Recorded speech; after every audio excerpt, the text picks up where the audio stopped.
হযরতে আব্দুল কাদের জিলানীর বাবা আবু সালে মুসা জঙ্গি বলেন, স্ত্রী তুমি যেই লোকটার বর্ণনা দিলা, যার চেহারা তুমি দেখতে পাও নাই কিন্তু ওনার শরীরের নূরের তাজাল্লির পাওয়ার তুমি দেখেছো, স্ত্রী আমার বিশ্বাস উনি আর কেউ না, উনি আখিরি জামানার পয়গম্বর মুহাম্মদুর রাসূলুল্লাহ সাল্লাল্লাহু আলাইহি ওয়াসাল্লাম নবী। জোরে জোরে পড়েন সুবহানাল্লাহ। হযরত আবু সালে মুসা জঙ্গি এমন খবর শুইলাম আল্লাহর দরবারে সাথে সাথে নামাজের মুসল্লাটা বিছাইলেন। নামাজের মুসল্লা বিছায়া হযরত আবু সালে মুসা জঙ্গি 2 রাকাত নামাজ আদায় কইরা আমার আল্লাহ তাআলার কাছে দোয়া করতেছে, ও ইলাহি রাব্বুল আলামিন, আপনি যেহেতু আপনার বন্ধুর মাধ্যমে আমার একটা নেক সন্তানের জন্য দোয়া কবুল করেছেন, আল্লাহ আপনার কাছে ফরিয়াদ জানাই, আপনি আমাকে দুনিয়ার জমিনের মধ্যে ওই সন্তান দিয়ে আমার কলিজাটা ঠান্ডা করেন। এবার আপনারা বলেন, দুনিয়ার জমিনের মধ্যে মা বাবা সন্তানের কাছে টাকা চায় না, মা বাবা সন্তানের কাছে পয়সা চায় না, মা বাবা চায় সন্তান ওই মা বাবার সঙ্গে একটা সুন্দর ব্যবহার করবে, সুন্দর আচরণ করবে। ওই সন্তান যখন মা বাবার সঙ্গে সুন্দর আচরণ করবে, দামি কোনো খাবার খাওয়াইয়া মা বাবার মন ঠান্ডা করা লাগবে না, কিন্তু একটা সুন্দর মা ডাকের কারণে মা বাবার কলিজাটা ঠান্ডা হবে। কথা বলেন না ঠিক কি না? ওয়াজটা যেই দিকে যাচ্ছে, হযরত আবু সালে মুসা জঙ্গি বলেন, আমি নামাজ পড়লাম 2 রাকাত, আল্লাহর কাছে দোয়া করলাম আল্লাহ নেক সন্তান দান করেন। আল্লাহর কাছে দোয়া করার পরে এমন ভাবে 1 দিন 2 দিন করতে করতে যখন অনেক দিন পর্যন্ত চলে যায়, হঠাৎ করে আমি আবু সালে মুসা জঙ্গি ব্যবসা করার জন্য ইরাক থেকে পার্শ্ববর্তী একটা এলাকার মধ্যে রওনা করলাম। পার্শ্ববর্তী এলাকার মধ্যে যে ব্যবসা করার জন্য গেলাম, কিন্তু ফিরে আসার পরে আমার স্ত্রী হঠাৎ করে আমার কাছে বললেন, হে হযরতে আবু সালে মুসা জঙ্গি, আমার কলিজার টুকরা স্বামী, আপনি কি জানেন আমার বাড়ির মধ্যে বিশাল একটা ঘটনা ঘটে গেছে? উনি ডাক দিয়ে বললেন, হে আমার স্ত্রী, বাড়ির মধ্যে এমন কি ঘটনা ঘটলো যেই ঘটনার কথা আমি আবু সালে মুসা জঙ্গি আপনার বাড়িতে প্রবেশ করার সাথে সাথে আপনি আমার কাছে বলতেছেন? এমন কি ঘটনা আপনি আমার কাছে বলেন। হযরত উম্মুল খায়ের হযরতে ফাতেমা বলেন, এই ঘটনা হলো, স্বামী আপনি বাড়ি থেকে যাওয়ার পরে আমাদের বাড়ির মধ্যে একজন ভিক্ষুক আগমন করেছে ভিক্ষা নেওয়ার জন্য।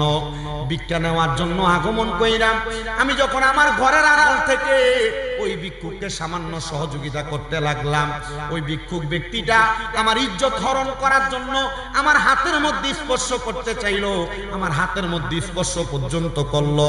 ও স্বামী, আপনি কি জানেন আমার হাতে স্পর্শ করার সাথে সাথে হঠাৎ করে আমি দেখলাম আমাদের ঘরের সম্মুখ থেকে একটা ভাগ কেমন করে জানি আগমন করলো। আগমন কইরাম, ওই ভিক্ষুক কেমন ভাবে তাড়া করতে লাগলো। স্বামী আপনি জানেন কি, আমি এমন কঠিন অবস্থার মধ্যে পড়েছিলাম যে অবস্থার কথা এখন আমি আপনাকে বর্ণনা করে শেষ করতে পারবো না। আবু সালে মুসা জঙ্গি বলেন, আল্লাহর কাছে দোয়া করো, আমার আল্লাহ তাআলা তোমাকে এই বিপদ থেকে রক্ষা করেছেন। এবার হযরতে উম্মুল খায়ের ফাতেমা বলেন, এমন ভাবে অল্প কিছুদিন যাওয়ার পরে আমার স্বামী গভীর রজনীতে মসজিদের মধ্যে চলে গেলেন, ইরাকের বড় মসজিদে নামাজ আদায় করতেছেন। এমন টাইমে দিনটা হলো শাবান মাসের 29 তারিখ। কোন মাস? শাবান মাসের 29 তারিখ। আমার স্বামী চলে যাওয়ার পরে মানুষের মাঝে কানাকানি হচ্ছে, 29শে মাস চলে যাবে, আজকে চাঁদ উঠলে আগামীকালকে রমজানের রোজা হবে, কিন্তু চাঁদ উদয় হয় নাই, মানুষ চাঁদ দেখতে পায় নাই। 29 তারিখ হওয়ার কারণে মানুষের মাঝে একটা হতভম্বিতা লেগে গেল। হযরতে আবু সালে মুসা জঙ্গি উনি বলেন, এমন ভাবে যখন চাঁদ দেখা দেখি নিয়ে মানুষের মাঝে দ্বন্দ্ব তৈরি হলো, এলাকার মানুষ চিন্তা করলো, হায় রে, আমার এলাকার মধ্যে এমন অবস্থা, মানুষ চাঁদও দেখে নাই, রোজাও রাখতে পারবে না। যদি আগামীকালকে মানুষ চাঁদ দেখে, চাঁদটা একদিনের বড় চাঁদ দেখা যায়, তাহলে মানুষ অবাঞ্ছিত ভাবে একটা রোজা থেকে হারা হয়ে যাবে। এলাকার সব মানুষ সিদ্ধান্ত নিলেন, ইরাকের বড় মসজিদের ইমাম হযরত আবু সালে মুসা জঙ্গির কাছে যাবেন। ও আবু সালে মুসা জঙ্গি, আপনার কাছে আমাদের আবদার, আপনি বলে দেন না যে চাঁদ উদয় হয় নাই, আমরা কি রোজা রাখতে পারবো নাকি? আবু সালে মুসা জঙ্গি বলেন, তোমরা আমার কাছে আগমন করেছো, না না না, আমার এখান থেকে তোমরা বড় কোনো আলেমের কাছে চলে যাও, উনি তোমাদেরকে ভালো একটা ফয়সালা করে দিবেন। হযরতে আবু সালেহ মুসা জঙ্গি যখন এমন কথা বর্ণনা করলেন, বর্ণনা করার সাথে সাথে মানুষগুলি একের বড় মসজিদের সামনে বের হওয়ার সঙ্গে সঙ্গে একজন মুহাক্কিক আলেম, মুহাক্কিক ওলির সঙ্গে দেখা হয়ে গেছে। উনি বলতেছেন, তোমরা এখানে না আইসা আবু সালেহ মুসা জঙ্গির বাড়ির মধ্যে চলে যাও। আবু সালেহ মুসা জঙ্গির বাড়ির মধ্যে ওনার একটা সন্তান অল্প কিছুক্ষণের মধ্যে জন্মগ্রহণ করবে। আরে ফকির মানুষ, মুহাক্কিক আলেম মানুষ, আবু সালেহ মুসা জঙ্গির ঘরের মধ্যে সন্তান জন্ম নিবে আপনি জানেন কিভাবে? বলে না না, যারা আল্লাহ তাআলার খাস বন্ধু, আল্লাহ তাআলার নেককার বান্দা, তারা এমনি এমনি জানে না, তারা জানায় একজন, তিনি হলো আল্লাহ। জবান খুলে জোরে জোরে পড়েন সুবহানাল্লাহ। আল্লাহ ও গো আল্লাহ, ক্ষমা করে দাও, দাও বলেন আল্লাহ ও গো, ক্ষমা করে দাও, মাফ করে দাও। যতদিনে জীবন বিনা বাঁচিবে, পথে চালাও, মাফ করে দাও বলেন আল্লাহ ও গো আল্লাহ, ক্ষমা করে দাও। আমার বাবারা, আপনারা বলেন আল্লাহ তাআলার কাছে জীবনের গুনাহগুলা মাফ করে আজকের মাহফিল থেকে আমরা বাড়িতে যাইতে চাই কি চাই না? তাহলে একটু জবান খুলে আমার আল্লাহরে ডাক দেন, আর পরে না আল্লাহ ও গো আল্লাহ, ক্ষমা করে দাও, মাফ করে দাও। তোমাকে না দেখিয়া, তোমাকে না চিনিয়া ঈমান এনেছি তবুও,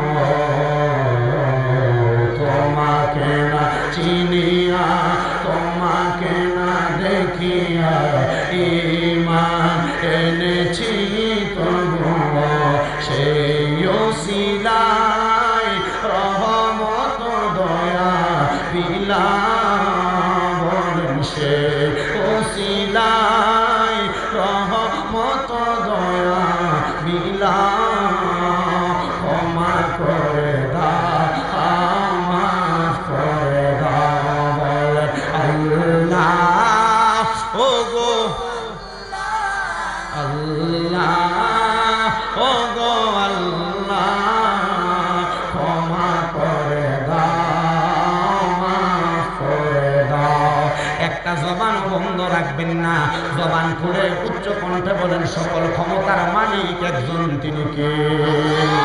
হায়রে ও আমার হযরত পাড়ার মুরব্বীরা, ও যুবক ভাইরা, ও আমার পর্দানশীল মা বোনেরা, যখন ওই ফকিরটা আব্দুল কাদের জিলানীর এলাকার মানুষদেরকে বললেন, হে এলাকার মানুষ, তোমাদের এলাকার মধ্যে রমজান মাসের চাঁদ উদয় হয়েছে কিনা এই খবরটা জানার জন্য তোমরা হযরতে আবু সালেহ মুসা জঙ্গির বাড়ির মধ্যে চলে যাও। আবু সালেহ মুসা জঙ্গির বাড়ির মধ্যে অল্প কিছুক্ষণের মধ্যে একটা সন্তান আগমন করবে। ওই সন্তান যদি আগামীকালকে সুবে সাদিকের পরবর্তী সময় খাবার আহার করে, তাহলে মনে করবা এখনো চাঁদ উদয় হয় নাই, আর যদি খাবার না আহার করে মনে করবা চাঁদ উদয় হয়ে গিয়েছে। ও বন্ধু,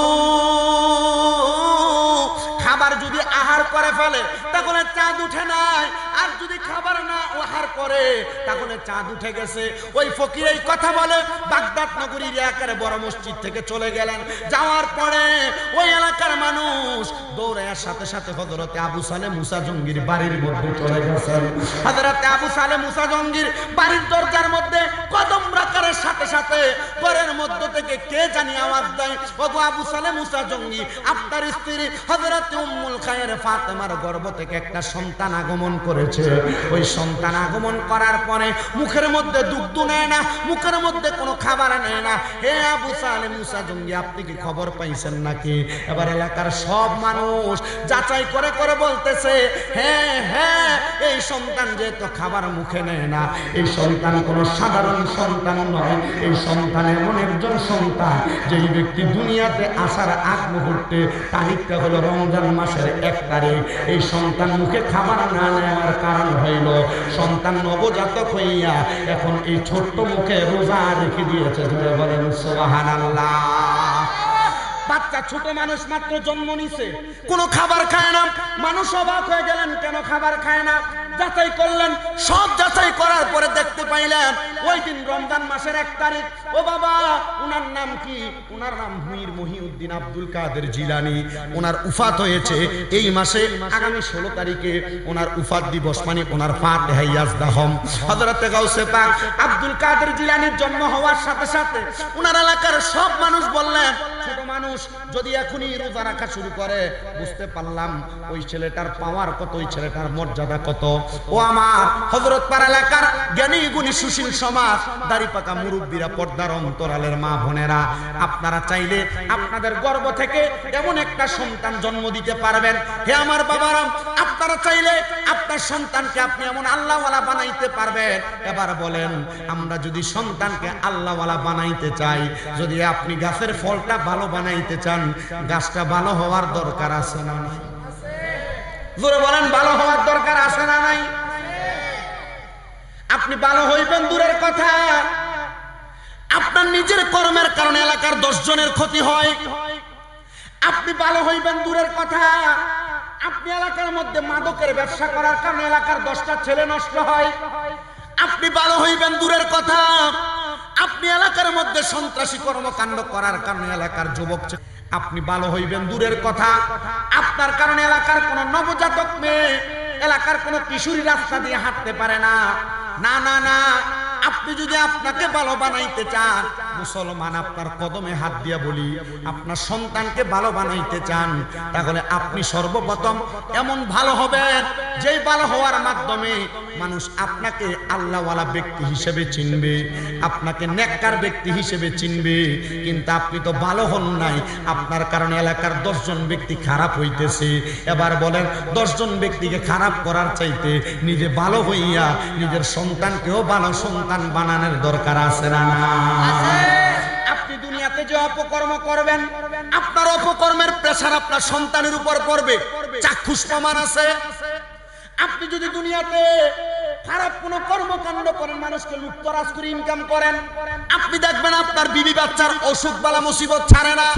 কারণ হইল এটা হারাম ইনকাম, পরের সম্পদ লুট করা ইনকাম। এটা দিয়ে আপনি আপনার সন্তানকে, বউ বাচ্চাকে খাওয়াচ্ছেন। এটার কারণে আপনার সন্তান অসুস্থ থাকবে, বউ বাচ্চা অসুস্থ থাকবে, পরিবার অসুস্থ থাকবে। আপনি যদি মাদকের ব্যবসা করে টাকা ইনকাম করেন, দেখবেন আপনার টাকা আছে, পয়সা আছে, কিন্তু পরিবারের ভিতরে শান্তি নাই। আছে না নাই? আছে না নাই? আপনি হারাম ইনকাম করে সুদের টাকা, ঘুষের টাকা, পরের হক মারার টাকা দিয়ে আপনি আপনার বাড়িঘর বানাইবেন, দেখবেন বাড়িতে ঘুমান কিন্তু শরীরে শান্তি লাগে না। কারণ কি? কারণ কি? অন্য কোনো কারণ নাই।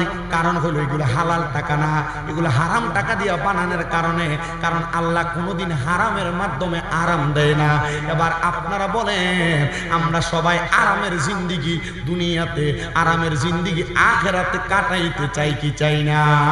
আল্লাহ আমাদেরকে এমন আরামের জিন্দিগি দান করুন। জোরে পড়েন আমিন। সবাই জোরে সরে জোরে সরে পড়েন আল্লাহুম্মা সাল্লি আলা মাহদিনা বিয়ানা শাফিয়ানা মাওলানা মুহাম্মদ আল্লাহুম্মা সাল্লি আলা সাইয়্যিদিনা মুহাম্মদ নাবিয়ানা শাফিয়ানা মাওলানা মুহাম্মদ কাহার জন্ম কাদরে কে আছে তোর আপনা, হায়রে বিপদের কান ডালি গনবি শুইয়া আছেন মদিনা। আল্লাহুম্মা সাল্লি আলা সাইয়্যিদিনা মুহাম্মদ নাবিয়ানা শাফিয়ানা মাওলানা। এবার আপনারা বলেন, সন্তানকে ভালো বানানোর জন্য বাবা ভালো হওয়ার দরকার আছে না নাই? জোরে বলেন, দরকার আছে না নাই? বাবা যদি হয় লুচ্চা, বাবা যদি হয় পরের সম্পদ আহরণকারী, বাবা যদি হয় সুদখোর, বাবা যদি হয় হারামখোর, বাবা যদি হয় চাঁদাবাজ, সন্তান কি ভালো হওয়ার সম্ভাবনা আছে নাকি? কথা বলেন না, আছে নাকি? এই জন্য আপনাদের সবার কাছে আমার আবদার থাকবে, বাংলাদেশ পূর্বে একরকম ছিল, এখন একরকম আছে, ভবিষ্যতে আরেক রকম হবে। এটা সম্ভাবনা অত্যন্ত সুন্দর। বাংলাদেশের মানুষ বিভিন্ন মানুষের অত্যাচারের শিকার আগে হয়েছিল, হয় নাই? কথা বল না কেন, হয় নাই? আর যাদের অত্যাচারের শিকার হয়েছে এখন দেখেন ওই মানুষগুলা ফলায়া ফলায়া ঘুরে। কথা বলে কেন? কথা কি ঠিক না বেঠে? এই মানুষগুলো পলায় পলায় ঘুরে, আবার দেখবেন এরা যাওয়ার পরে এদের বাড়িঘর ভাঙচুর করে আরেক পার্টি এমন কিছু ধ্বংসযজ্ঞ চালাইছে, এমন অবস্থা হইতেছে তারা মনে করছে এক পার্টি ভাইগা গেছে, আমরা এখন ধ্বংসযজ্ঞ চালাইয়া আমরা রাজত্ব কায়েম করব। আপনাদের কাছে একটা হুঁশিয়ারি বার্তা আমরা আলেম ওলামার পক্ষ থেকে দিতে চাই, আপনারা মনে করবেন না এক পার্টি মানুষকে আপনারা চুইসা চুইসা খাওয়ার কারণে তারা পলায়ন করছে, এখন আপনারা মানুষকে চুইসা চুইসা খাবেন, আপনারাও পার পেয়ে যাবেন। আল্লাহর কসম, বাংলাদেশের সংসদে অল্প কিছুদিনের মধ্যে যখন বাংলাদেশের সংসদে কোরআনের আইন বাস্তবায়ন হবে, যারা মানুষের প্রতি সন্ত্রাস করতেছে, যারা মানুষকে লুটতরাজ করে খাইতেছে, বাংলাদেশে এমন কিছু আইন কার্যকর হবে যার কারণে বাংলাদেশের মানুষ সন্ত্রাস করতে পারবে না, অত্যাচার করতে পারবে না, বাহাদুরি লুটতরাজ করতে পারবে না। বলে হুজুর কেন? কারণ বাবা একটা কথা সহজ সরল ভাবে বলি, কোরআন এবং ইসলাম কোনোদিন নারী রাজনীতিকে, নারী নেতৃত্বকে হালাল বলে না। আমি এখন পর্যন্ত কোন নারী নেতৃত্বকে সাপোর্ট করি নাই, ভবিষ্যতে করব বলে মনেও হয় না। আমি খেলাফতের রাজনীতিতে বিশ্বাসী। আপনি যদি হযরত আবু বকর, ওমর, ওসমান, আলীর মতো খেলাফতের রাজনীতি বিশ্বাস করেন, আল্লাহর কসম ওই খেলাফতের রাজনীতিতে কোনোদিন লুটতরাজ হয় না, সন্ত্রাস হয় না, মারামারি হয় না। এবার আপনারা বলেন বাংলাদেশের সংসদের মধ্যে কোরআনের আইন মোতাবেক খেলাফতের রাজনীতি কায়েম হোক, আমরা চাই কি চাই না? বলে বলেন, চাই কি চাই না? বাংলাদেশে বর্তমানে এমন একটা সরকার চলতেছে যেটা আমরা তত্ত্বাবধায়ক সরকার বলি, বলি না? বলেনি? তত্ত্বাবধায়ক সরকার বলি। ওই তত্ত্বাবধায়ক সরকারের ধর্ম প্রতিমন্ত্রী এই ব্যক্তি পূজা মণ্ডপের মধ্যে যায়া গতকালকে মুসলমানদেরকে একটা কটাক্ষমূলক শব্দ ব্যবহার করেছে। সে বলতেছে আমি পূজাতে আসার কারণে আমার মুসলমানেরা আমাকে নিয়ে সমালোচনা করবে। আবার পূজা মণ্ডপে যায়া সে শব্দ ব্যবহার করে হিন্দুরা আমাদের ভাই ভাই। না না না, হিন্দুরা আমাদের ভাই ভাই না, আমাদের দেশের নাগরিক। তবে ভাই শব্দ ব্যবহার কইরা উনি বুঝাইতে চাইছে আমিও ধর্মমন্ত্রী হইয়া পূজাতে আসছি, আপনারাও আসেন। না না না, আল্লাহর কসম কোন মুসলমানের সন্তান হইয়া কোনদিন পূজা মণ্ডপে যাইতে পারে না। এটা কুফরি, মূর্তি পূজা করা। হিন্দুরা হিন্দুদের পূজা করবে, আল্লাহর কসম এতটুকু মনে রাখবেন, কোনদিন হিন্দুদের সাথে মারামারি করা যাবে না, দ্বন্দ্ব করা যাবে না, মামলা হামলা করা যাবে না। হিন্দুরা হিন্দুদের মতো থাকবে, অন্যান্য যত ধর্মের মানুষ আছে তারা তাদের মতো করে থাকবে। তবে আমরা মুসলমানের সন্তান, যেহেতু সামনে পূজা আসতেছে, কোনদিন আমরা মুসলমান হইয়া পূজার মঞ্চের কাছে যাইবেন না? যাইবেন? আবার পূজা মণ্ডপের কাছে যে কোনো ঝামেলা করবেন? করা যাবে? কেন যাবে না? কারণ এরা আমাদের দেশের নাগরিক, এদেরকে রক্ষা করা আমাদের দায়িত্ব। তবে আবার রক্ষা করতে চাই আপনি এখানে যে নাচানাচি করবেন, মুসলমানের সন্তানও দাবি করবেন, আসলে কি আপনি নামে মুসলমান না কামে? নামে মুসলমান। কেন? আপনি যদি কামের মুসলমান হইতেন আপনি কোনোদিন হিন্দুদের পূজায় যাইতেন না। কথা বলেন ঠিক কি না? এই জন্য মুসলমানদের সন্তানদের কাছে করজোরে আবদার থাকবে, যদি নিজেকে মুসলমান দাবি করেন কখনো হিন্দুদের পূজার মধ্যে যাবেন না। তবে আবদার হলো এদের সাথে কোনোদিন দ্বন্দ্ব করবেন না, কারণ হিন্দুরা বাংলাদেশের নাগরিক, খ্রিস্টানরা বাংলাদেশের নাগরিক, এদের একটা দেশের নাগরিকত্বের পাওয়ার আছে। যদি দ্বন্দ্বে লিপ্ত হয়ে যান, মুসলমান এবং অন্য ধর্মের সাথে বাড়াবাড়িতে লিপ্ত হয়ে যান, তখন মানুষ ইসলাম ধর্মকে কটাক্ষ করবে। তাহলে দ্বন্দ্ব করা যাবে না? দ্বন্দ্ব করা যাবে না। আবার পূজাতেও যাওয়া যাবে নাকি? এখন তো মানুষের মুখে মুখে একটা শব্দ ব্যবহার হইতেছে, ধর্ম যার যার, উৎসব সবার, নাকি? যে ব্যক্তি বলবে ধর্ম যার যার, উৎসব সবার, এই ব্যক্তিরে কইবেন বিয়া যার যার, বউটা সবার। এ জীবনে মানবো? এটা এ জীবনে মানবো? জীবনে মানবে না। তো ধর্ম যার যার, উৎসবও তার তার, ধর্ম যার যার, কথা বলেন, ধর্ম যার যার। আর যারা বলে ধর্ম যার যার, উৎসব সবার, এরা কুফরি আকীদা ধারণ করে, এরা মুসলমানদেরকে মূর্তি পূজারক বানাইতে চায়, কথা বলেন না। এই জন্য সাবধানতা অবলম্বন করবেন। ধর্ম যার যার ধর্ম সে পালন করবে। গতকালকে চট্টগ্রামের এক মন্দিরের মধ্যে মুসলমানের নামক কিছু মুসলমান নাম দিয়ে ইসলাম ধর্মটাকে মানুষের কাছে হাসির পাত্র বানানোর জন্য পূজার মণ্ডপে যেয়া গানের মাধ্যমে আবার ইসলামী সঙ্গীত রচনা করা শুরু করছে। একজন হিন্দুই আবার বলছে, আপনাকে আপনাদের মাহফিলে যেয়া গান বাজনা করতে পারবো, আমরা কি আমাদের কীর্তন করতে পারবো? এখন আর মুখ আছে? কথা বলে মুখ আছে? আপনি কেন জানেন এগুলা বাহাদুরি করতে? এজন্য মুসলমানের সন্তানের কাছে আবদার হলো, আমরা কখনো হিন্দুদের সাথে কোনো দ্বন্দ্বে যাব না, অন্য কোনো ধর্মের মানুষের সাথে দ্বন্দ্বে যাব না। তবে হ্যাঁ, এতটুক মনে রাখবেন, সব ধর্মের মানুষ যার যার ধর্ম পালন করবে, আর আমরা ইসলাম ধর্মের মানুষ কোনো ধর্মের মানুষের সাথে বাহাদুরি করব না, মারামারি করব না, কাটাকাটি করব না। আল্লাহ তাআলা আমাদেরকে এগুলা থেকে বেঁচে থাকার তৌফিক দান করুন। জোরে পড়েন আমিন। নারে তাকবীর।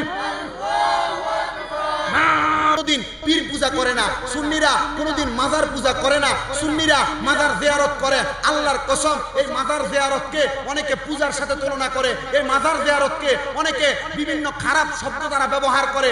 আমরা যারা সুন্নি দাবি করি, আমরা মাজার জিয়ারত করি। আমরা কখনো গান বাজনা বিভিন্ন ঢোল তবলার মাধ্যমে আমরা ইসলামকে হাসির পাত্র বানাই না। যারা বানায় তারা ভণ্ড। কথা কি ক্লিয়ার? কথা কি ক্লিয়ার? এজন্য আমরা যারা সুন্নি, আমরা কি নারী দিয়ে গান বাজনার পক্ষে? যারা গান বাজনা করে তারা কি কথা না কি ভণ্ড। যদি এটা সামা কাওয়ালি হয়, এটা সুন্নাহ মোতাবেক হবে, কিন্তু গান বাজনা মহিলা দিয়ে করা, বেপরদা চলা, বেহায়াপনা চলা এবং বিভিন্ন অশ্লীল কারুকার্য করা, এগুলা জায়েজ আছে? সুন্নিরা এগুলারে কোনো সময় জায়েজ বলে না, এগুলাকে আমরা হারাম জানি। আল্লাহ তাআলা আমাদেরকে বেঁচে চলার তৌফিক দান করুন। জোরে পড়েন আমিন। আস্তে আমিন বলছেন, জোরে পড়েন আমিন। আমার মুসলমান ইমানদারেরা, যেই কথা বলতেছিলাম, বাপ ভালো তাহলে কি ভালো হয়? আস্তে বলছেন, বাপ ভালো হইলে কি ভালো হয়? ছেলে ভালো হয়। কিন্তু আমরা এমন একটা জামানার মধ্যে পড়লাম, বাবা যদিও ভালো হয়, এই জামানায় সন্তানকে এলাকার কিছু কুলুকের কারণে সন্তানকে ভালো হতে দেয় না। কথা কয় না? সন্তান ভালো হতে দেয় না। এই জন্য আপনারা যারা সুশীল সমাজের মানুষ আছেন, আপনারা যারা যুব সমাজ আছেন, আপনারা যারা মুরব্বী সমাজ আছেন, আপনাদের সবার কাছে আবদার, আপনারা যদি আপনাদের সন্তানটাকে ভালো বানাইতে চান, ওই সন্তানটাকে সর্বপ্রথম ছোট বয়স থেকে আল্লাহর কোরআন, রাসূলের পাকের হাদিস মোতাবেক পড়ালেখা করান। কেন? কারণ সন্তান যদি কোরআনওয়ালা হয়, সন্তান যদি হাদিসওয়ালা হয়, সন্তান যদি দুনিয়ার জমিনের মধ্যে আল্লাহ এবং তার রাসূলের অনুসরণ করনেওয়ালা হয়, ওই সন্তান কোনোদিন খারাপ পথে যাবে না, মাদকের সাথে লিপ্ত হবে না, হারাম পথে যাবে না। এবার আপনারা বলেন, আমরা সবাই সন্তানদেরকে ভালো বানানোর জন্য হালাল পথ এবং সুন্দর পথ বাইচা চলার দরকার আছে না? হুজুর বড় পীর আব্দুল কাদের জিলানী দুনিয়াতে আগমন করলেন। আগমন করার অল্প কিছুদিন চলে যায়, হুজুর বড় পীর গৌসে পাক আব্দুল কাদের জিলানীর আম্মা জান উনাকে পাঠাইলেন ইলম অর্জন করার জন্য। ইলম অর্জন করার জন্য যখন পাঠাইছেন, হুজুর গাউসে পাকের আসকান মুবারকের ভিতরে, পাঞ্জাবির ভিতরে, জামার ভিতরে ওনার আম্মা জান 40টা দিরহাম সিলাই করে দিয়েছিলেন। আপনারা সবাই জানেন, ডাকাত দল আক্রমণ করার কারণে হুজুর গাউসে পাক আব্দুল কাদের জিলানী ডাকাত যখন প্রশ্ন করেছে, আপনার কাছে কি আছে? উনি বলেছে, আমার কাছে 40টা স্বর্ণের মোহর আছে। উনি স্বীকারোক্তি দেওয়ার কারণে ডাকাত দলের সর্দারের কাছে যখন হুজুর আব্দুল কাদের জিলানীকে নিয়ে যাওয়া হয়, উনি যখন সত্য কথা বললেন, ওই ডাকাত সর্দার বলেন, তুমি তো আমার সাথে মিথ্যা কথা বলতে পারতে, তুমি তো আমার কাছে স্বীকার নাও করতে পারতে, তোমার কাছে কোনো কিছু নাই, আমরা তোমাকে চাপাচাপি করতাম না। কিন্তু কেন তুমি তোমার জবান দ্বারা এই কথাটা বললা যে তোমার কাছে 40টা দিরহাম আছে? আব্দুল কাদের জিলানী বলে, ডাকাত শুনো, আমার মা আমার কাছে একটা নসিহত করেছে, আমার জবান দ্বারা যেন কখনো মিথ্যা কথা না আসে। কেন? মিথ্যা হলো সকল পাপের মূল। মিথ্যা মানুষের আমলকে নষ্ট করে দেয়, মিথ্যা মানুষের ঈমানের পাওয়ারকে কমায়া দেয়। এই জন্য আমি মিথ্যা কথা বলি না, আমি আপনার কাছে সত্য কথা বলি। আর ডাকাত দলের সর্দার সহ যত সদস্য ছিল গাউসে পাকের সাথে ইরাকের বাগদাদ নগরীর বড় মাদ্রাসার মধ্যে ভর্তি হইয়া তারাও ইলম অর্জন করেছে। আর প্রত্যেকটা ডাকাত এক একজন বড় বড় আল্লাহর ওলি হয়ে গেছে। এই জন্য ওলি হওয়ার জন্য বড় মাদ্রাসায় পড়া লাগে না, ওলি হওয়ার জন্য বড় কিতাব পড়া লাগে না, ওলি হওয়ার জন্য একমাত্র আল্লাহ এবং তার রাসূলের মুহাব্বত, অন্তরে আল্লাহর ভয় থাকলে একটা মানুষ ওলি হইতে পারে। মুসলমান ইমানদার রে, হুজুর আব্দুল কাদের জিলানীর ওই 40 দিরহাম যখন শেষ হয়ে গেল, উনি বলেন আমি 10 বছর একটানা আমার বাড়ির বাহিরে ইলম অর্জন করেছি। এই 10 বছরের মধ্যে হঠাৎ করে আমি আব্দুল কাদের জিলানীর একদিন পেটের ক্ষুধা লেগে গেছে। আমার পেটের ক্ষুধা লাগার কারণে আমি আব্দুল কাদের জিলানী ইরাকের বড় বড় রাজপ্রাসাদের আশেপাশে ঘুরতেছি।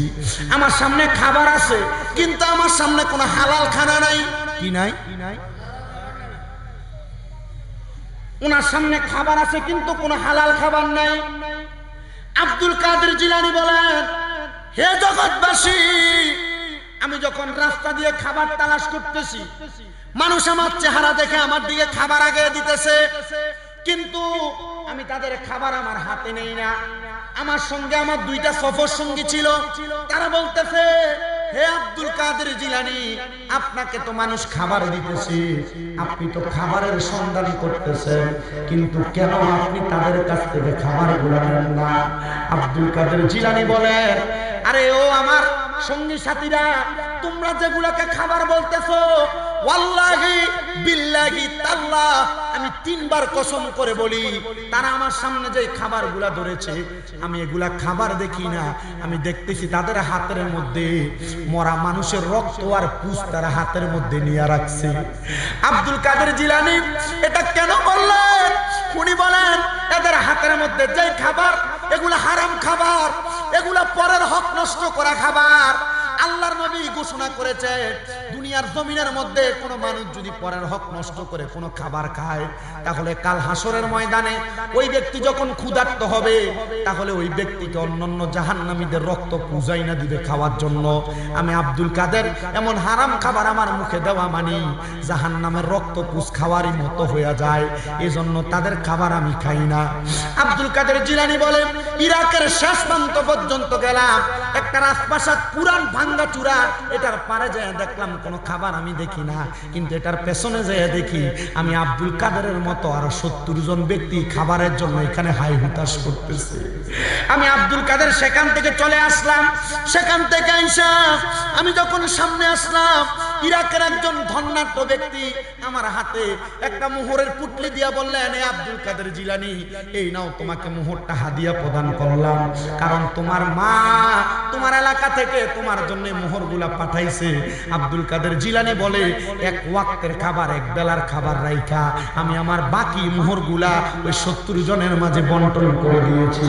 ও আব্দুল কাদের জিলানী, আপনি চাইলেই তো এই টাকা পয়সাগুলো আপনার কাছে রাখতে পারতেন, আপনি কেন আপনি অন্য জনের জন্য বন্টন করে দিলেন? উনি বলেন, আমি আব্দুল কাদের জিলানী এমন একজন আল্লাহর বান্দা, এমন একজন রাসূলের গোলাম, এমন একজন রাসূলের উম্মত, ওই ব্যক্তি, আমি এমন একজন ব্যক্তি, আমি এক আল্লাহর ইবাদত করি, আমি এই বেলা খাবার খাইলে পরের বেলার চিন্তা করি না। আমার একটা বিশ্বাস, পরের বেলা আমার আল্লাহ আমার জন্য রিজিকের ব্যবস্থা করে রাখছে। বলেন সুবহানাল্লাহ। এটা আব্দুল কাদের জিলানী এক বেলা খাইলে পরের বেলার কথা চিন্তা করতেন না। একটানা 10 বছর পর্যন্ত জঙ্গলে বসবাস করছেন। কয় বছর? কথা বলেন না, কয় বছর? একটানা 10 বছর জঙ্গলে বসবাস করেছেন। উনি বলেন, এই 10 বছরের ভিতরে আমি 3 মাস একটানা গাছের পাতা লতা খাইয়া খাইয়া আমি জীবন কাটাইছি। আরে কি বলেন, গাছের পাতা লতা খাইয়া খাইয়া মানুষ বাঁচতে পারে নাকি? উনি বলেন, কেউ যদি রিয়াজত করে, কেউ যদি আল্লাহকে পাওয়ার জন্য জীবনে এরাদা করে, ওই ব্যক্তি খাবারের চিন্তা করে না, ওই ব্যক্তি দুনিয়ার জমিনের মধ্যে এমন ভাবে বেঁচে থাকে যে এই ব্যক্তি এমন ভাবে বেঁচে থাকে, এই ব্যক্তি একমাত্র আল্লাহ তাআলাকে দেখলেই মনে হয় তার পেটের ক্ষুধা নিবারণ হবে। দুনিয়ার খিদা নয়, আল্লাহকে মনিবকে দেখার খিদা। এই খিদা আপনাদের লাগে নাই, এই খিদা আপনাদের লাগে নাই। গত মাসের 13 তারিখ যখন মক্কা শরীফ শেষ তাওয়াফ করে বাংলাদেশের উদ্দেশ্যে রওনা করব, আল্লাহর কসম 10 দিন আমি মক্কা শরীফের মধ্যে থাকা অবস্থায় মক্কা শরীফের এলাকার মধ্যে ঘোরাফেরা করেছি। 10 দিনই মক্কা শরীফের সামনে, আরে মাকাম ইব্রাহিমের সামনে নামাজ আদায় করেছি। মাকাম ইব্রাহিমের সামনে দাঁড়ায়া দাঁড়ায়া কাবা শরীফের দিকে ফিরা ফিরা অনেক দোয়া করেছি। কিন্তু যেই দিন চলে আসব, ওই দিন মক্কা শরীফ থেকে বের হওয়ার সময় আমি নিজের মনের অজান্তে চোখের মধ্যে হাত দিয়ে দেখলাম চোখের পানিগুলা টপ টপ করে পড়তেছে। আমি চিন্তা করলাম, আল্লাহ 10 দিন তো তোমার মক্কা দেখলাম, এখন কেন চোখের মধ্যে পানি? আমি বুঝতে পারলাম রে, এগুলা অন্য কোনো পানি না, এগুলা হইলো আল্লাহর ঘর দেখার জন্য অন্তরে এখনো ক্ষুধা রয়ে গেছে। কারণ ওই আল্লাহর ঘর যেই ব্যক্তি তার চোখ দিয়ে দেখলো, ওই আল্লাহর ঘরের দিকে তাকাইলে চোখের গুনাহগুলা ঝরে ঝরে পড়ে যায়। ওই কাবা শরীফের চাদর ধরে ধরে আল্লাহর কাছে দোয়া করেছে, আল্লাহ ও আল্লাহ, তোমার কত পাগল বান্দারা এখনো দুনিয়ার জমিনের মধ্যে পড়ে আছে, তারা দেশের বিভিন্ন প্রান্তে পড়ে আছে, টাকা নাই, তোমার ঘরের কাছে আসতে পারে না। আল্লাহ আমি আইসা তোমার কাছে ছোট্ট একটা দোয়া করি, আল্লাহ তোমার কাবা ঘরের গিলাপ ধরে দোয়া করি, আল্লাহ এখনো যারা তোমার ঘর মক্কা দেখতে পারে নাই, আল্লাহ তুমি তাদেরকে মরণের আগে তোমার ঘর মক্কা দেখার তৌফিক করে দিও। আল্লাহ যারা এখনো তোমার বন্ধু নবী রওজা মুবারক দেখতে পারে নাই, আল্লাহ তুমি তাদেরকে একটাবার তোমার বন্ধু নবী রওজা মুবারক দেখার সুযোগ করে দিও। হযরত পাড়া এলাকার মুরব্বীরা, হযরত পাড়া এলাকার যুবকেরা, পর্দার অন্তরালের মধ্যে আলোচনা শ্রবণরত মা বোনেরা, লাখ লাখ টাকা খরচ করে এক ভরি স্বর্ণ তুমি বানাও। মা গো, তোমার পায়ের মধ্যে হাত দিয়ে বলি গো মা, দুনিয়ার কত জায়গায় তো ঘুরলা, যদি স্বর্ণ গয়নাও থাকে পারলে ওই স্বর্ণ গয়না বিক্রি করে দাও। বিক্রি কইরা মনে মনে নিয়ত করো, মরণের আগে একবার আল্লাহর কাবা ঘরটা দেখবা। খোদার কসম, ওই আল্লাহর কাবা ঘরের সামনে গেলে বাংলাদেশের কথা মনে থাকবে না।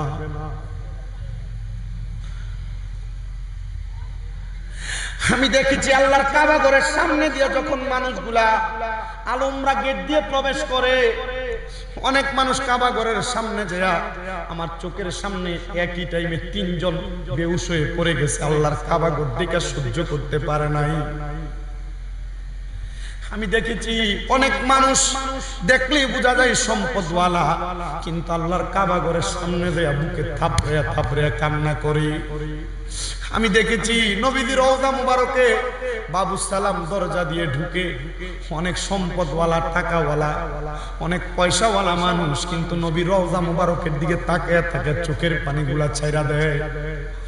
আমি চিন্তা করলাম, এই মানুষগুলা নবীর রওজা মুবারকের দিকে তাকিয়ে তাকিয়ে এমনি কান্দে না, এই মানুষগুলা কান্দে নবীর রওজা মুবারক দেখতে এত সুন্দর দেখা যায়, না জানি আমার রহমতের নবী কত সুন্দর ছিলেন।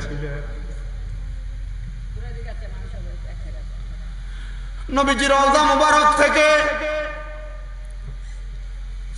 পশ্চিম উত্তর কন্যার বরাবর, পশ্চিম দক্ষিণ কন্যার বরাবর রাস্তা দিয়ে হেঁটে গেলে একটু সামনের দিকে গেলে একটা মসজিদ আছে, যে মসজিদের নাম মসজিদে কোবা। ওই মসজিদের মধ্যে 2 রাকাত নামাজ পড়লে আমার মধ্যে একটা উমরা হজ করার সওয়াব পাওয়া যায়। আমি দেখেছি অনেক মানুষ ওই মসজিদের মধ্যে যায় 2 রাকাত নামাজ পড়ে আল্লাহর কাছে শুধু কান্না করে। কি মুসলমান টাকা কামাই করে ব্যাংকে রাখতে পারবা, টাকা কামাই করে দামি বাড়ি বানাইতে পারবা, টাকা কামাই কইরা সন্তান সন্ততিরে দিয়া যাইতে পারবা, কবরে কোনো ফায়দা হবে না। এই জন্য আবদার জানাই, বেশি টাকা লাগে না, অল্প কিছু টাকা খরচ হয়, যদি সম্ভব হয় নিয়ত করো, নিয়ত করো মরণের আগে একবার হইল আল্লাহর কাবা ঘরটা নিজ চোখে দেখা যেন মরতে পারো। মরণের আগে যেই নবীজির কারণে দুনিয়ার জমিনে আল্লাহ আমরারে বানাইলো, ওই নবীর রওজা মুবারক দেখা যেন মরতে পারো। কারণ ওই নবীর রওজা মুবারক দেখলে কলিজা ঠান্ডা হবে, দেখে দেখে তোমার কলিজা ঠান্ডা হবে। একজন আশিক বলে, নবীর রওজা শরীফ দেখে মন ভরে না, নবীর রওজা শরীফ দেখে মন ভরে না, দিদার দাও গো শাহে মদিনা, দিদার দাও গো শাহে মদিনা। আল্লাহর কসম আমি এই বিশ্বাস রাখি, আজকের মাহফিলে বসে ওই নবীকে স্মরণ করে নাতে রাসূলটা পড়েন আর দোয়া করেন আল্লাহ যেন নাতে রাসূলের উসিলায় মরণের আগে একবার নবীর রওজা মুবারক দেখায়। একটু মুহাব্বতে আমার সাথে জোরে জোরে পড়েন, নবীর রওজা শরীফ দেখে মন ভরে না, নবীর রওজা শরীফ দেখে মন ভরে না, দিদার দাও গো শাহে মদিনা, দিদার দাও গো শাহে মদিনা। আরশের মেহমান করে চেনাল্লাহ, কত শান কত মান মোর কামলিওয়ালার, আরশের মেহমান করে চেনাল্লাহ, কত শান কত মান মোর কামলিওয়ালার, কত শান কত মোর কামলিওয়ালার, মদিনাওয়ালা কাছে ডাকো না, মদিনাওয়ালা কাছে ডাকো না, দিদার দাও গো শাহে মদিনা, নবীর রওজা শরীফ দেখে মন ভরে না, নবীর রওজা শরীফ দেখে মন ভরে না, দিদার দাও গো শাহে মদিনা, দিদার দাও গো শাহে। পৃথিবীর কতখানে কত যে গিয়েছি, কম বেশি দুঃখ তো পেয়েছি, পৃথিবীর কতখানে কত যে গিয়েছি, কম বেশি দুঃখ তো পেয়েছি, মদিনাতে গেলে আর দুঃখ থাকে না, মদিনাতে গেলে মনে কষ্ট থাকে না, দিদার দাও গো শাহে মদিনা, নবীর রওজা শরীফ দেখে ভরে না, নবীর রওজা শরীফ দেখে মন ভরে না, দিদার দাও গো শাহে মদিনা। একটা জবানও বন্ধ রাখবেন না, আপনারা বলেন আমরা সবাই মদিনা যাইতে চাই কি চাই না? হুজুর বড় পীর আব্দুল কাদের জিলানী রাদিয়াল্লাহু তাআলা আনহু 25 বছর বয়স থেকে ইলম অর্জন করতে করতে ফানাফির রাসূল ফানাফিল্লাহ বাকা বিল্লাহর দরজা অর্জন করলেন। হুজুর গৌসে পাক আব্দুল কাদের জিলানী বললেন, জগৎবাসী আল্লাহ তাআলা আমি আব্দুল কাদের জিলানীকে এমন ক্ষমতা দান করেছে, আমাকে আমি যখন কোন মৃত্যু মানুষের সামনে দাঁড়ায় যাই, আমি যখন বলি কুম বিইজনিল্লাহ, হযরত আব্দুল কাদের জিলানী বলে আমি যখন আল্লাহ তাআলার হুকুমে মৃত ব্যক্তিকে দাঁড়াইতে বলি, আমি অনেক মৃত ব্যক্তিকে দেখলাম কুম বিইজনিল্লাহ আল্লাহর হুকুমে দাঁড়ায় যাও বলার সাথে সাথে জিন্দা হয়ে গেছে। এবার আপনারা বলেন আল্লাহর ওলিদেরকে এমন ক্ষমতা দিছে একজন, তিনি কে? হুজুর গৌসে পাক আব্দুল কাদের জিলানী নদীর পাশে দিয়ে হেঁটে হেঁটে যাচ্ছেন, মুরব্বী মহিলা কান্না করতেছেন। মহিলা যখন কান্না করেন, হুজুর গৌসে পাক আল্লাহর ওলি মানুষ, ওলিদের মনটা কি নরম না গরম? বলেন না নরম না গরম? এক প্রকারের আছে নরম মনের আল্লাহর ওলি, আরেক প্রকার আছেন গরম জালালি হালতের আল্লাহর ওলি। হুজুর গৌসে পাকের মনটা ছিলেন নরম। হুজুর গৌসে পাক ওই বৃদ্ধ মহিলাকে কান্না করতে দেখা যায়, বৃদ্ধ মহিলার সামনে যায় ডাক দিয়া কয়, মা গো মা, কান্না করার কারণটা কি আপনি আমার কাছে বলবেন নাকি? ওই মহিলা ডাক দিয়া কয়, আব্দুল কাদের ও, আব্দুল কাদের ও, আজকে 12 বছর হইয়া যায় আমার সন্তান এই নদী দিয়া নৌকাতে চইরা চইরা বিবাহ করার জন্য গেছে। আমার সন্তান আর আমার কাছে ফিরে আসে নাই, আমার সন্তান আমার কাছে ফিরে আসে নাই। আমি খবর পাইছি আমার সন্তান বরযাত্রী সহ এই নদীর মধ্যে নাকি নৌকা সহ ডুইবা গেছে। ওই মহিলার কান্না দেইখাম হুজুর গৌসে পাক আব্দুল কাদের জিলানী উনি বলেন, আমি নামাজের মুসল্লাটা বিছাইলাম, আল্লাহর কাছে 2 রাকাত নামাজের নিয়ত করলাম। আমি 2 রাকাত নামাজের নিয়ত কইরা আমি যখন নামাজটা শেষ কইরা আল্লাহর কাছে দোয়া করলাম, আল্লাহ, একজন মা সন্তানের জন্য 1 যুগ পর্যন্ত কান্না করতেছে, আপনার কি মায়া লাগে না? আল্লাহ, আপনি আপনার কুদরতের পাওয়ারে এই মায়ের সন্তানটারে আপনি ফিরিয়ে দেন। ওই মহিলা বলেন, আমি তাকায়া দেখলাম রে জগৎবাসী, আব্দুল কাদের জিলানী দোয়া করার সাথে সাথে 12 বছর আগে আমার যেই সন্তান বিয়া করতে গেছিল বরযাত্রী সহ নৌকাটা ডুইবা গেছিল, আমার চোখের সামনে নদীর নিচ থেকে নৌকাটা সন্তান বরযাত্রী সহ তাজা উদয় হয়ে গেছে। সুবহানাল্লাহ, খুলে বলেন সুবহানাল্লাহ। ওলিদের ওলি যিনি গাউসুল আজম জিলানী, ওলিদের ওলি যিনি গাউসুল আজম জিলানী, বাগদাদে জন্ম কুতুবে রাব্বা, কুতুবে রাব্বা। হয় না আরো জোরে? ওলিদের ওলি যিনি গাউসুল আজম জিলানী, ওলিদের ওলি গাউসুল আজম জিলানী, বাগদাদে জন্ম কুতুবে রাব্বানী, বলেন বাগদাদে জন্ম কুতুবে রাব্বানী। বংশ তোমার হাসান হুসাইনি, আরে তুমি হইলা মা ফাতেমার নয়নের মণি, বলেন বংশ তোমার হাসান হুসাইনি, আরে তুমি হইলা মা ফাতেমার নয়নের মণি। দয়ার নজর করো আমায় ও গো গাউসে সামদানি, দয়ার নজর করো আমায় ও গো গাউসে সামদানি, বাগদাদে জন্ম কুতুবে রাব্বানী, বলেন বাগদাদে জন্ম কুতুবে রাব্বানী, বলেন ওলিদের ওলি যিনি গাউসুল আজম জিলানী, ওলিদের জোরে গাউসুল আজম জিলানী, বাগদাদে জন্ম কুতুবে রাব্বানী, বলেন বাগদাদে জন্ম কুতুবে রাব্বানী। তোমার কাঁধে নবীজির কদম, আবার সব ওলিদের কাঁধে তুমি গাউসের কদম, বলেন তোমার কাঁধে নবীজির কদম, আবার সব ওলিদের কাঁধে তুমি গাউসের কদম। মুর্দা কলব জিন্দা করো ও গো গাউসে লাসানি, মুর্দা কলব জিন্দা করো ও গো গাউসে লাসানি, বাগদাদে জন্ম কুতুবে রাব্বানী, বলেন বাগদাদে জন্ম কুতুবে রাব্বানী।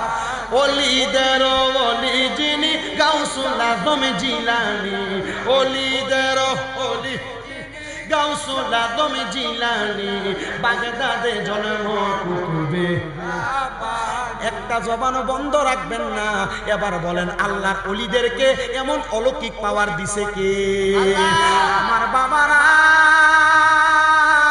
আমার হযরত পাড়া এলাকার মুরব্বীরা, যুবক নওজোয়ান ভাইয়েরা, হুজুর বড় পীর আব্দুল কাদের জিলানী রাদিয়াল্লাহু তাআলা আনহু যখন ওই মহিলার সন্তান বরযাত্রী সহ নৌকাটারে নদীর ভিতর থেকে 12 বছর পরে উঠাইয়া দিলেন, ওই মহিলা বলে, আল্লাহর কসম, আমি আমার জীবনে অনেক মানুষ দেখছি, কিন্তু এমন কামেল মানুষ আমি কোনোদিন আমার চোখ দিয়া দেখলাম না। হুজুর গৌসে পাক আব্দুল কাদের জিলানী মুস্কি হাসি দিয়া ওনার কাছ থেকে চইলা গেলেন। ওই মহিলা যখন ইন্তেকাল করলেন, ওই মহিলার সন্তান হযরতে সদুল্লাহ উনি যখন গৌসে পাক আব্দুল কাদের জিলানীর দরবারে আগমন করলেন, আব্দুল কাদের জিলানীর দরবারে যে ডাক দিয়া কয়, হুজুর গৌসে পাক বড় পীর আব্দুল কাদের জিলানী, আমার মা জননী 12 বছর পরে 12 বছর পর্যন্ত আমার জন্য কান্না করেছে, আপনি আমার আল্লাহ তাআলার কাছে ফরিয়াদ করে আমাকে নদীর থেকে জিন্দা উঠাইয়া আনছেন। হুজুর গো, আমি এতদিন পর্যন্ত আমার মা জননীর চেহারা দেখা দেখা আমার জীবন কাটাইছি। হুজুর গতকালকে আমার মা জননী দুনিয়ার মধ্য থেকে ইন্তেকাল কইরা কবর দেশের বাসিন্দা হয়ে গেছে। হুজুর এখন আমি কারে নিয়ে বাসবো? আমার স্ত্রী তারও আমার কেমন জানি লাগে, আমার দুনিয়ার সংসার জীবন ভালো লাগে না, আমার পরিবার ভালো লাগে না, আমার দুনিয়ার টাকা পয়সা ভালো লাগে না। আব্দুল কাদের জিলানী, আপনি যে আব্দুল কাদের জিলানী, আপনার মতো আল্লাহর ওলি 12 বছর পরে আমারে আপনি নদী থেকে জিন্দা উঠাইতে পারছেন। আমার বিশ্বাস, আমি যদি আপনার কাছে চলে আসি, আমার দুনিয়া লাগবে না, টাকা লাগবে না, পয়সা লাগবে না।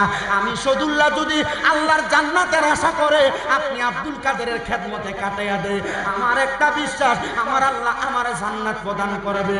হযরত পাড়া এলাকার মুরব্বীরা, দাড়ি পাকা মুরব্বীরা, যুবক নওজোয়ান ভাইয়েরা, আল্লাহ ওলিদের খেদমতের মাধ্যমে ইন্তেকালের পরে আমার আল্লাহ জান্নাত দিতে পারে কি পারে না?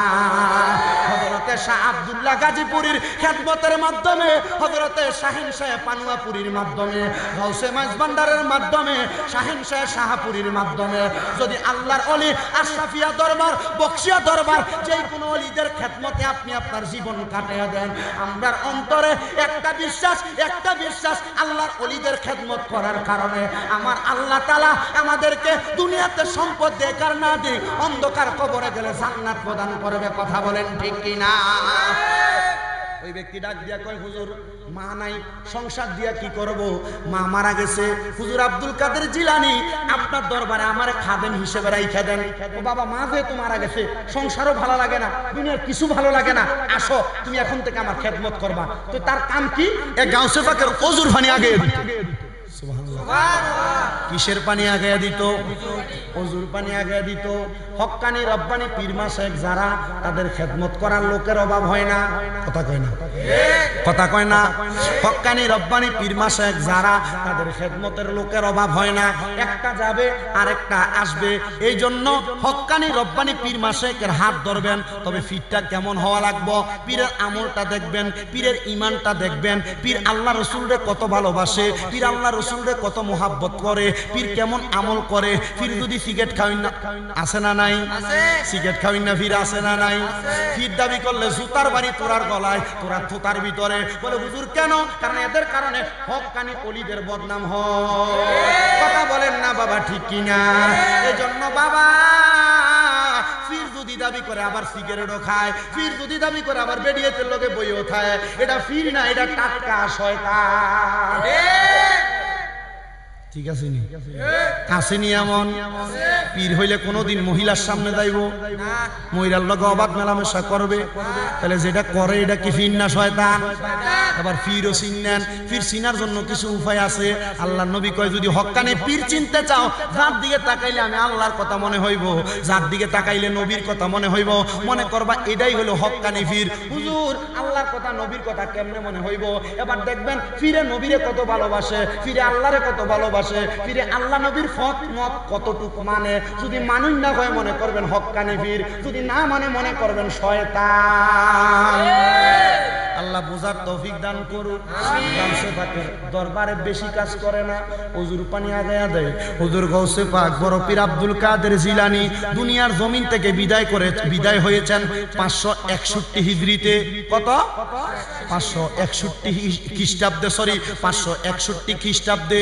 গাউসে পাকের দরবারে গাউসে পাকের ওযু করায়। কিন্তু হঠাৎ একদিন হুজুর গাউসে পাক ওযু কইরা ওনার পা গুলাকে এভাবে মেলে রাখছেন।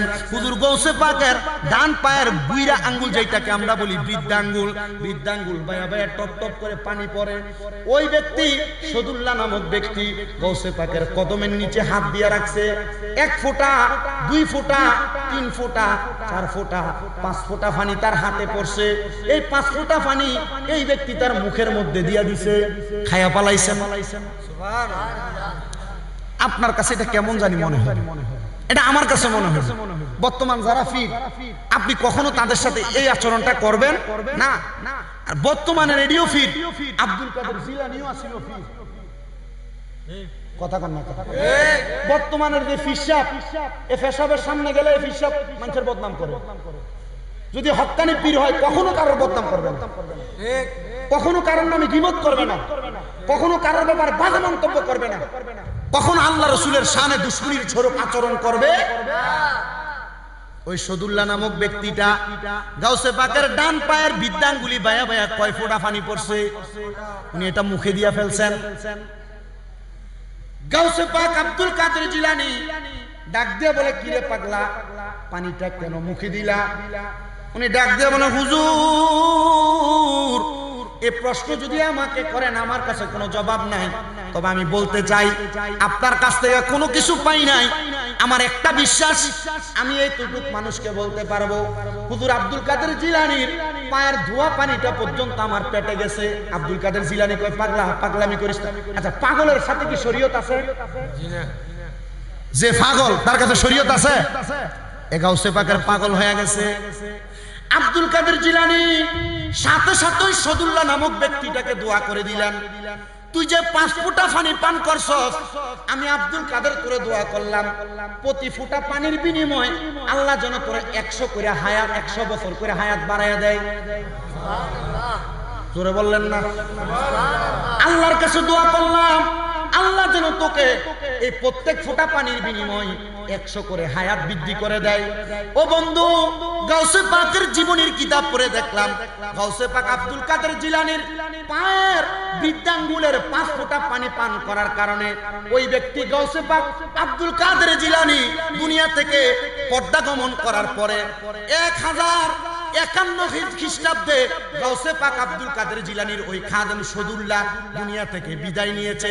আমি জানতে চাই, আল্লাহর ওলিদের কদমের পানির কারণে, আল্লাহর ওলিদের দোয়ার বরকতে আমার আল্লাহ যদি আল্লাহর কোন বান্দার হায়াত বৃদ্ধি করে দেয়, আল্লাহর কোন বান্দার হায়াত বৃদ্ধি করে দেয়, আমরা আল্লাহর ওলিদের গোলামি করার কারণে আল্লাহ আমাদের হায়াত, আমাদের রিজিক, আমাদের প্রত্যেক কাজে বরকত দিতে পারে কি পারে না? আল্লাহর কাছে ওলিদের সুহবত, ওলিদের বরকত কামনা করে আমি আমার আলোচনা এখানে সমাপ্ত করলাম। আজকের মাহফিলের যিনি সম্মানিত প্রধান বক্তা হযরত মাওলানা মুফতি আব্দুল কুদ্দুস আল কাদেরী সাহেব উপস্থিত হয়েছেন, আপনাদেরকে নিয়ে মূল্যবান তাকরীর করবেন। সম্মানিত শ্রোতা মণ্ডলী,